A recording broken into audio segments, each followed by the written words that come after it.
It was a dream of a few. Mr. Robinson, Mr. Barnhill, and a couple others were the original people that had this dream to make their neighborhood better. I moved into the neighborhood in 1973, and when I moved there, I noticed that there was a lot of kids on the street, and a lot of the kids were, I don't think were well disciplined. Early on when I had moved in the community, I began to meet neighbors, trying to understand the community, knowing who the neighbors were, and started working and looking at what could be done differently in the community, because at that time, I noticed that the kids in the community didn't really have a place to go and play. And neither did the community have any kind of meeting facilities or places where they could just sit down and have a community conversation.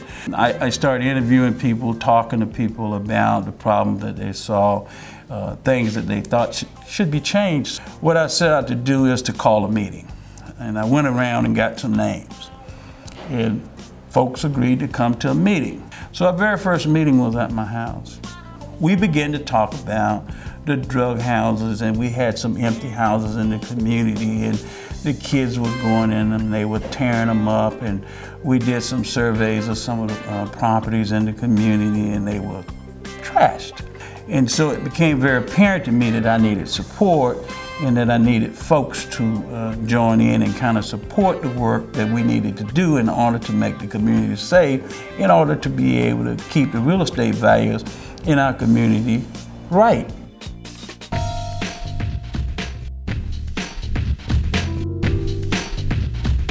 It became very clear to us to start talking about how we need the structure and how important it was going to be for us to have structure in this council if we wanted to have a long-term effect and if we wanted to survive in the community. We came upon an organization chart, which now we currently have, and we're still in existence, and we still use this chart because this chart is a tool for the community. We have a meeting once a month.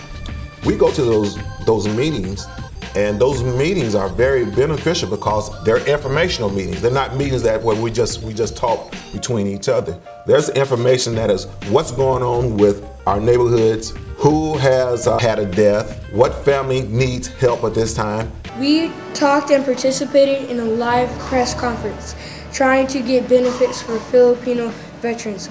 We sat in on a congressional hearing. And so I can say to you that to see our kids in Arlington Cemetery laying a wreath that the soldier carried out that says Broadway Heights Community Council on it, and laying it a wreath of the unknown soldier, hey, you don't get any better than that. Robbie Robinson and all the community in Broadway Heights have reached out to the police department and asked us to be a part of the community, to work with and assist them in any way we possibly can. We actually made it a beat all to itself because they have been so successful.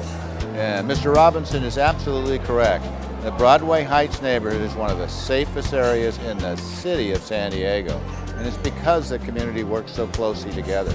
They make sure their kids get to school, they make sure their kids get a good education, and they make sure they have the opportunity to go on to college. It's unique and unusual. What's most gratifying to me, I go to a lot of meetings as a police chief, and this is one of the unique times where there's young kids participating and happy to be involved in the process.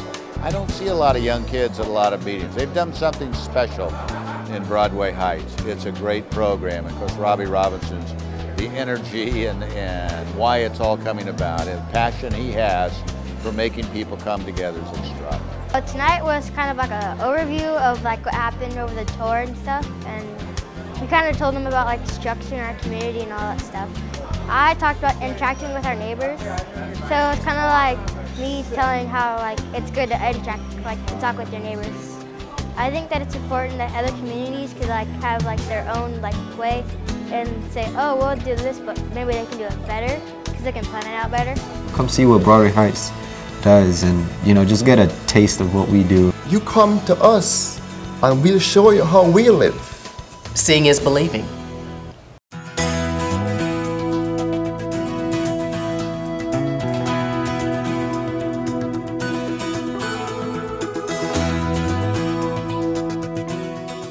Thanks for joining us. Now that you've seen the action that Broadway Heights has taken, it's your time to take action in your community. If you need any assistance, just feel free to contact us.